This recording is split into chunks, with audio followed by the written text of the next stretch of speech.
Spotify, the app with the entire history of recorded music that you only used to listen to 4 songs that you liked in high school. Spotify and other streaming services have made listening to music as easy as shoplifting from a Walgreens. Yeah, you walk out with the thing, all that happens is a beeping sound. And that's why we love streaming, right? I love it, and you probably love streaming too. But you know who doesn't love it as much? A lot of the musicians you're actually listening to. Yeah. The question is, why? Well, let's find out in another edition of If You Don't Know, Now You Know.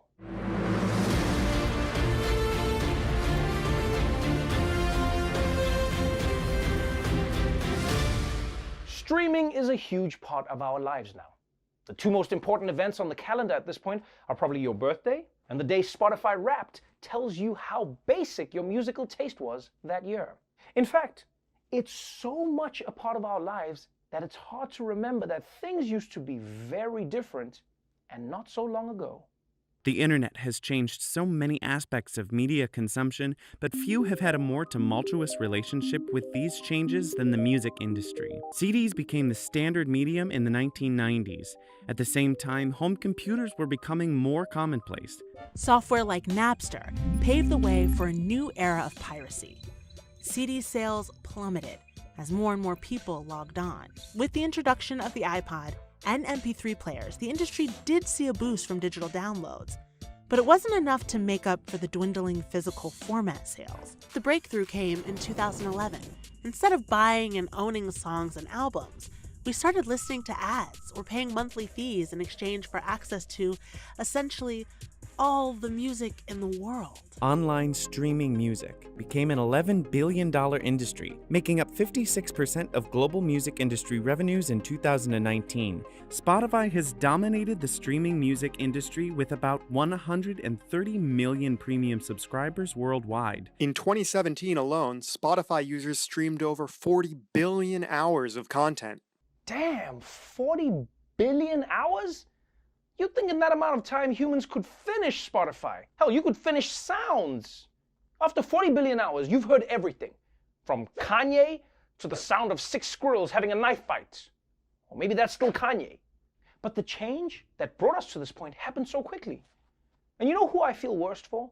Is all those people with huge CD collections. Because you realize overnight they went from music aficionado to creepy hoarder. You want to see my CDs? And don't get me wrong. I like streaming way better than CDs.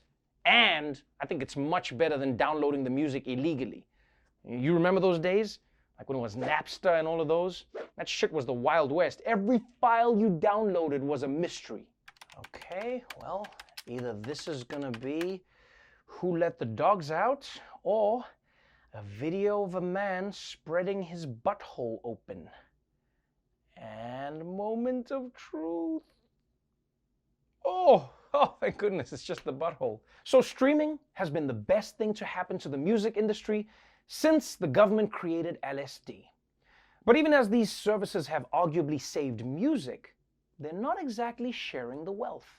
Even though in America, people are spending more money than ever before on music, musician pay is at an all-time low. While the music industry reportedly made a whopping $43 billion in 2017, the bands and artists themselves only walked away with a mere 12% of the cut. Spotify pays close to 70% of its revenues to the people who own the rights to the music. That's usually the recording labels.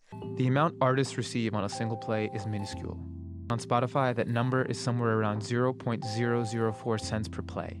Dozens of young artists coming to me on Twitter every day going, I've got however many million plays, I have 200,000 monthly listeners, I do not make minimum wage. Aloe Blacc co-wrote the 2013 hit song Wake Me Up. It quickly became one of the most streamed songs in Pandora's history. But in an article for Wired magazine, Blacc wrote, in return for co-writing a major hit song, I've earned less than $4,000 domestically from the largest digital music service. $4,000 for a #1 hit? Guys, you know the music industry is messed up when the guys singing your songs on the subway make more money off of it than you do. You realize if this keeps up, rappers are gonna have to start being real about how rich they are. Yeah, they're gonna be in the studio like, what's 50 grand to a motherfucking like me, can you please remind me? Well, now that I think about it, that's more than 120% of my net worth. Because of post-tax, if I look at my net versus my, yeah, that's, oh man. Now, Spotify says that it's actually good for small artists because it makes it so easy to discover new music. And yeah, I mean, exposure is great. If you're an artist, you want your work in front of as many people as possible. That's why Banksy is always doing his street art in big cities like New York, and not in places no one goes to, like the break room at an Amazon warehouse. And most people probably think that if they discover some obscure new band and then listen to nothing else for weeks, then that band is going to get all of the money that they paid to Spotify that month. But unfortunately, that's not how it works. The average listener, if you are listening to sort of 500 or 800 tracks a month, probably only about $2 of your $10 is going to the music that you listen to. Mm-hmm. The rest is going to music that you don't listen to. Spotify doesn't pay artists per stream. Instead, the company takes all of the money it earns and puts it into one pie. Then it uses a complex formula to divvy that pie up between the artists, with those who get the most streams basically earning the most money. Meaning a band has to share a pie with the Drakes and Taylor Swifts and Ed Sheerans of the world, who, you can imagine, eat a lot of pie. How big of a song do you have to make like reasonable royalties off of streaming? You have to be Drake. You have to be Drake. Is that the answer? That's the answer. Whoa! You have to be Drake? Nah, people, that's asking too much. I don't know how many artists have the emotional range to be both the biggest pimp on the planet and also depressed because she won't text me back. But that's right.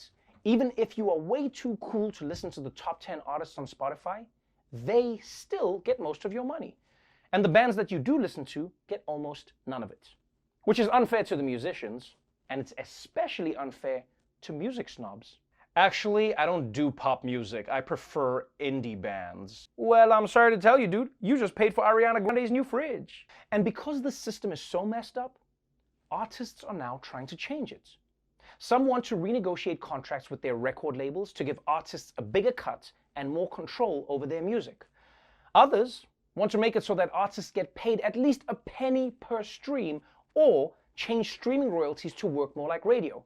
And some artists are just doing cool shit like this. In 2014, funk band Wolfpack capitalized on a Spotify loophole by asking users to stream its completely silent album, Sleepify, on repeat while they slept, collecting 20 grand in royalties with songs like this one. Take a listen. You actually heard that right. The band later used the money to fund an admission-free tour for their fans before Spotify pulled the album. Now that is genius. An entire album of dead silence. Or as Mike Pence calls it, his sex playlist. It's time to hug, mother. Nudie nude. And you know what? Props to their fans who streamed this album so many times that the band made $20,000. Because it's a great idea. And the more I think about it, it's also a great album. Yeah, I can think of at least 10 co-workers who should definitely sing this at our next karaoke. Yes, Jordan, I'm talking to you. But obviously, gaming the system isn't a real long-term solution. You know, in fact, for now, maybe the most important thing for artists to do is just get the word out to their fans. So when we saw that the great Aloe Blacc is one of the singers who's been speaking out about this, we asked if he wanted to record an update to his hit song, I Need a Dollar. And that's exactly what he did.